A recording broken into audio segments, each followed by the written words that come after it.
Welcome to Savidge Kitchen. Today, we're going to be making my Nan's Caponata. Now, Caponata is a traditionally Sicilian, but generally Italian, either appetizer, side dish, accompaniment, relish. It could be so many things to so many people. So on a personal note, this recipe is an homage to my Nana, Nettie. And unfortunately, sadly, she passed away very recently. And she lived a very long, very full life, 96 years old. It's incredible. I am especially grateful because my love of food and my curiosity about food and my reverence for how food brings people together is really because of her. So why Caponata in particular to Anna Nan? Caponata was something that she would bring to every family gathering. She had a glass plate that she would lay down iceberg lettuce, and then there would be this beautiful mound of silky eggplant and olives and capers. And it was sweet and it was sour and it was salty. Oh, and for decades, literal decades, I would ask Nan, you gotta share that recipe with me. How do you make your caponata? And without fail, she would say, oh, I'll make it for you anytime. And that was her way of saying, I don't want you to make this without me. This is inclusive. I want to make this for you. I want to spend time with you. I want to enjoy this with you. All right, let's get into ingredients that you are going to need. The base of caponata, historically, for the most part, is eggplant. I have an eggplant here that's about 1.25 pounds. You could do a couple small eggplants. You could do one big hunkin' eggplant. Totally up to you. We're going to do a medium onion. This is a sweet Vidalia onion. You could do a yellow onion. You could do a white onion. I prefer the sweet onion here because we're going for that Agrodolce. We're going for that sweet and sour. And the sweetness of the onion contributes to that. And I have a couple of celery sticks, a couple cloves of garlic, and then we're getting into some of our canned ingredients. I like to use 2 different kinds of olives in this recipe, as did Nan. The different olives impart different flavors and different textures. So we're gonna do a black olive and these green olives. These, I always forget how to pronounce this, Castelvetrano olives. These are phenomenal. I love the Castelvetrano olives. They are fruity and they are firm. They're almost a little bit sweet. You could also do a Kalamata olive in this, really any type of olives that you like. Then we're gonna do some capers that are in brine, crushed tomatoes. Now, if you have tomato sauce, you can use that. If you have fresh tomatoes, you could also use that. Just whip it up in a blender really quickly. The tomatoes are more for sauce, less for texture. So whatever tomatoes you have, they're not quite as saucy as this. I would just maybe zip them in a NutriBullet for a second. Olive oil, little red wine vinegar, salt, pepper, and then the secret ingredient, a little bit of sugar. All right, tools that you're gonna need to make this caponata. You're gonna want a heavy bottomed pan, something big enough for our final volume. I like to use something that has high sides.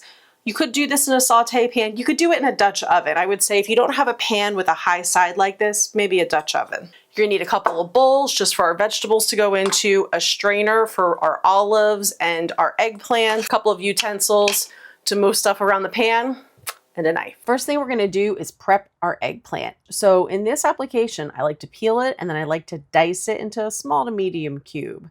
I'm just gonna salt this. I'm gonna let this hang out on its own for a little while and let some of the liquid come out of the eggplant. Eggplant is like a sponge, has a lot of liquid in it, and if you drain some of the liquid from it, it's going to reabsorb the liquids you introduce to it a little bit better. So I just wanna do a medium dice on the onions. This is a rustic dish, so you know, things don't need to be perfect. If all your dices aren't exactly the same size, it's okay. 2 ribs of celery. So I'm just gonna split these so that those pieces are a little bit smaller. And then give these a rough chop. A couple cloves of garlic. Just gonna mince these up really quick.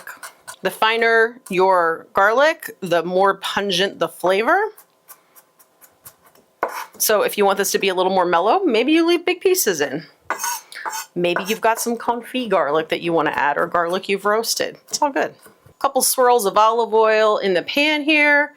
I don't know, like 2 tablespoons. We're going to add a little more olive oil later on, but this is just to get our veggies sauteed. Also, you don't want to go adding your vegetables to a cold pan, so we're going to get this nice and coated and let it heat up. We're using olive oil, which doesn't have the highest smoke point, so you don't want to let it like sit there singeing and getting really hot, but just let it come up to temperature. If you're not sure what that is, just take a little water, flick it into the pan. If nothing happens, it's not hot enough yet. The other way you can tell is that the oil will start to have a shimmer. I feel like that's hard to quantify for people.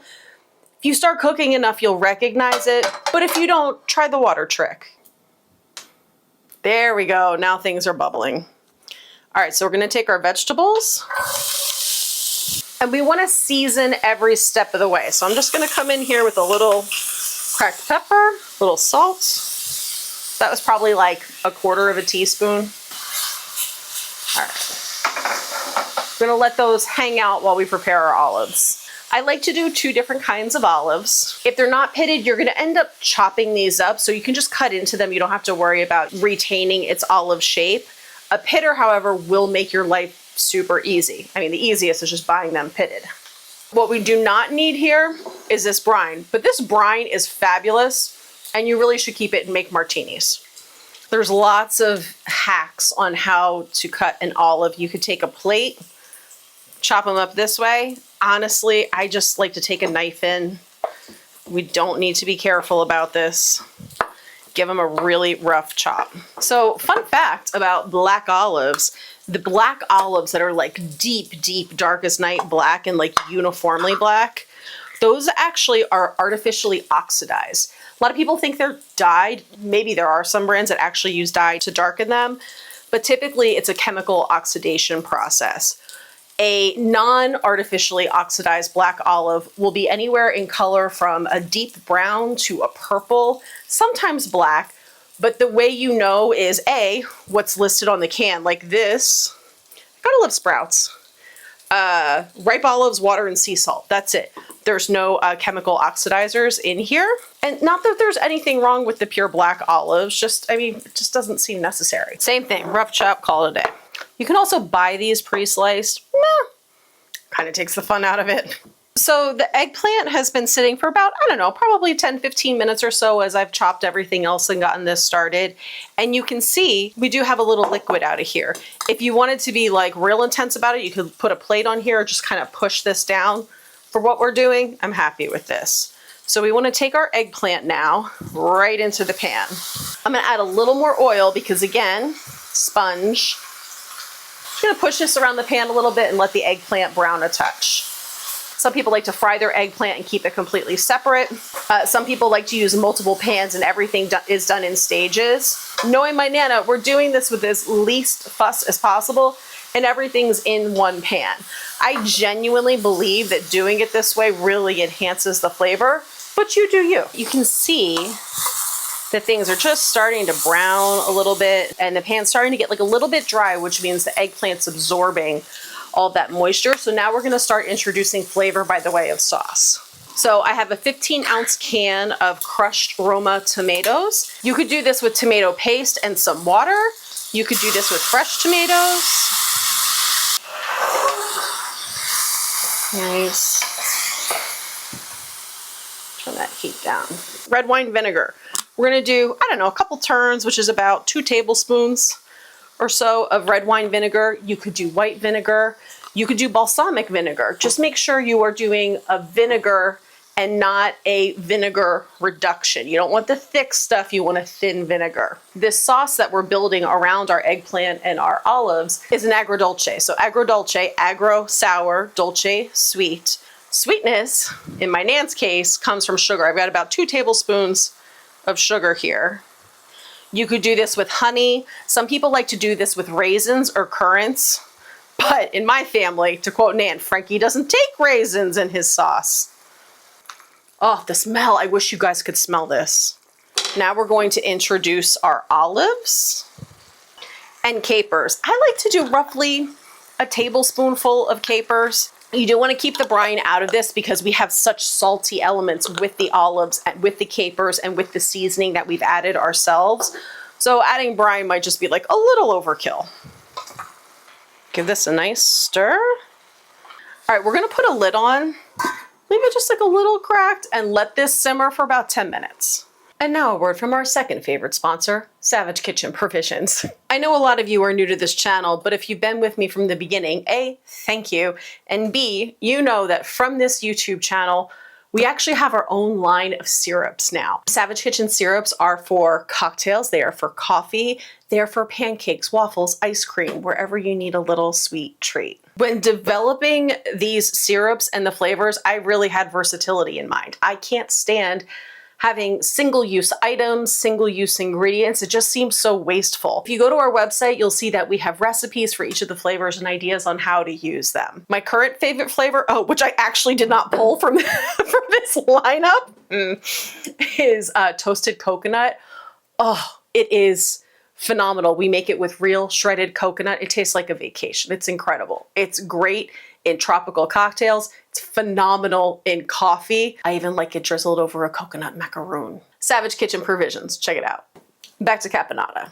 This smells amazing. I have so many happy memories around this. Honestly, when Nan first passed away, when I got the news that she had passed, this was the first thing I did. I was like, okay, it is time to make her caponata.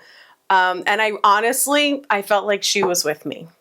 And not having the specific recipe from her, I'm sure she was with me because it tasted exactly like she used to make it. And this is going to also. Now, when you're making this at home, I want you to let it sit and cool completely before putting it in a dish. And honestly, if you let this hang out overnight in the refrigerator, wait a day or even two, the flavors really come together. Can you make it and serve it immediately? Of course, but you will be rewarded if you wait just a little bit.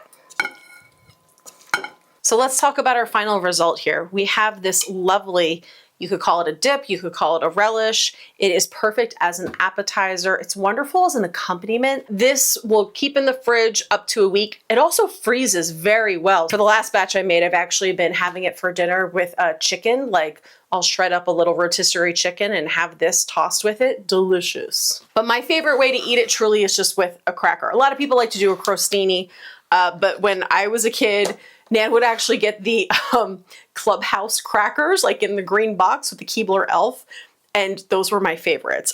Sprouts didn't have those, so we're gonna go with these. You do want kind of a sturdy cracker because this is a rustic, sturdy dip. This is probably gonna be a little hot.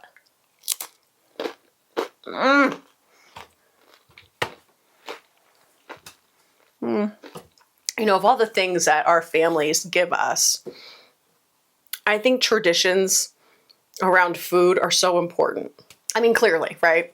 I've built my life around it. To me, the fact that I can taste this and feel like she's here with me is such a gift. So I hope that you'll try this if you have your own caponata recipe, because really, if your family makes caponata, chances are you have a very unique recipe to your family. And I would love to hear about it. I would also love to hear about just your family's traditions around food and the recipes that you love and plan to pass down to the next generation. Don't do what Nan did. Don't go to the grave with the recipe and hope that you have a detective granddaughter that can figure it out. Until next time, cheers, friends. Love you, Nan.